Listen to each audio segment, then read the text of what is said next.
side note, Mark, I always thought about this. What if, and this is funny, what if in college ball you could only recruit your state? Like go back to, because in the 80s and 90s that was a thing. Most likely than not, you look at somebody's roster and it was majority either from in-state or like if you're from Tallahassee, then you probably you could have went to, if you're from Jacksonville, you could go to Georgia because it's borderline. But it wasn't this where people went all over the country. You're from Miami, you didn't play at Washington. How do you think college football would be different? For some unapparent reason, they make this rule that for the next 4 years, you can only recruit your state. How wild would college football be, in your opinion? Well, I think what we just laid out as being the best high school football playing states would, of course, service those schools, but then we would also have to look to see how many schools are playing big-time college football in that particular state. For example, you got Texas with amazing talent and tons of it, but they also have a lot of schools that are going to take up those players and split them up. Texas, Texas Tech, Texas A&M, Houston, on down the line. Where Georgia, LSU is an interesting dynamic there in Louisiana because Louisiana produces per capita more NFL players than any state.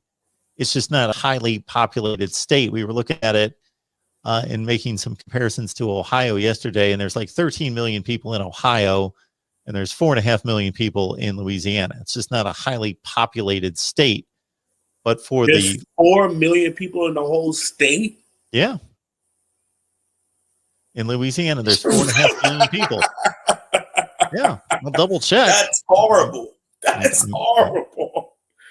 Miami-Dade County has 3.2. Yeah, it's a small state. Besides, you got New Orleans is huge. And then besides that, Baton Rouge is a decent sized town. And then the rest of it's just.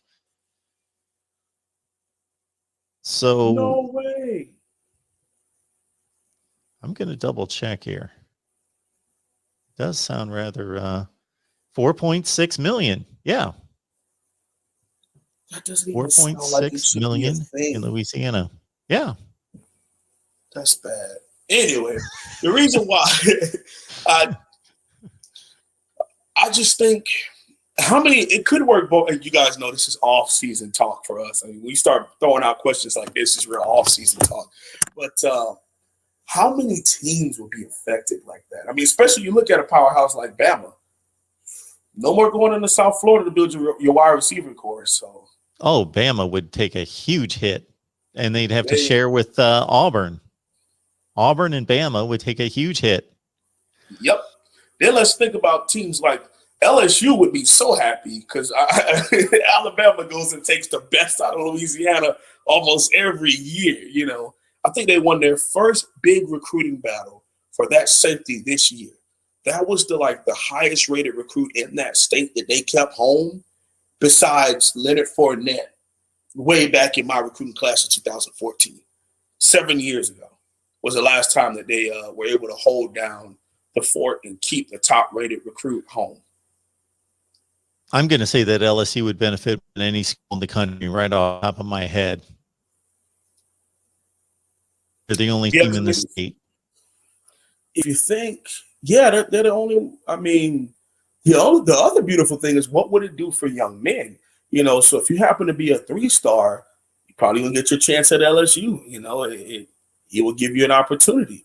You look at UL Lafayette, Tulane, schools like that. They would get a big influx because you don't have to go to LSU. Like I said, you could pick between whatever school is in state. And like I said, it's fantasy talk, but I think it would be cool to see you might have a 5-star who's like, you know what? I'm going to pull what's the defense? And Oliver, who went to Houston, I'll pull that out, sign with Tulane. It'll be kind of cool to see that. Oh yeah, Louisiana Tech. Pretty cool. This is a fantasy question for you. So you said LSU would benefit the most. Off the top of my head, I don't think there's any question about it because California would have to split it up between 4 Power 5 teams USC, UCLA, Stanford, Cal, and a pretty high power group of 5 in San Diego State and San Jose State, who won the Mountain West last year. You know who plays some decent high school football? Now, when I say, I'm not comparing it to the states we're talking about. Well, they would have to split it among 2 schools. I was only considering Utah for a second, but of course BYU's out there as well, and Utah State at the group of 5. So Wisconsin keeps all their kids and don't have to share them. Minnesota, Wisconsin plays better high school football than, Ohio takes a big hit. Not that they don't have more players than anybody in the Midwest, but Ohio State goes to California, they go to Florida, they go to Texas, they go wherever they want and get players. That's a worldwide brand. There are more players in the Big Ten from the state of Ohio than anywhere else. So there's a lot of really quality 3-stars in Ohio that like fill up rosters. But if Ohio State had to sit at home, they're suddenly 8-4. Yeah, they're not competing for national championships. No, the big 3 in the state of Florida would be out of this world good, though. I mean, Miami, Florida, and UCF, we'd be doing really well. So. And Notre Dame would have to fight with Indiana and Purdue for recruiting in Indiana, which is not great. And they've got 3 big schools there. They would be hurting. But you see how, you could turn this into a whole segment if you want to on, you could do a whole deep dive video into it. I think it would be really cool. I think it would be really nice to think of like an alternate, I don't know if it's an alternate universe, but just something different, Arkansas can only recruit Arkansas. Like, there's a stat for you right there. We just looked at Arkansas football is pretty, not disparaging anybody. There's just not a whole lot of people there. The Rod Farva looked it up. 3 million people in Arkansas. Oh, and so you're talking about another school? Clemson. Man. Pew! They would be. It's so funny because for all the people who have, and I know we understand what happens behind closed doors, but for all these schools that think they're just high and mighty, if you had to just go off of coaching, local recruiting, which I think would be unfair because Miami would probably be up there in the conversation again. So, but it will be interesting to see some of these schools fall off. But you also would see some people come out of nowhere. I think Pitt, Penn State, like those schools that the Virginias and the DMV, if they were able to hold down. You look at Chase Smith, who was the 2nd overall pick. He's from Maryland.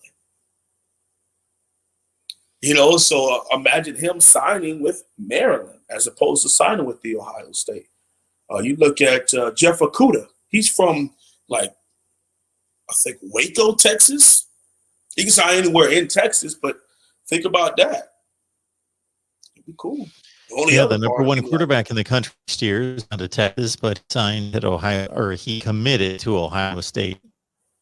Quinn Ewers.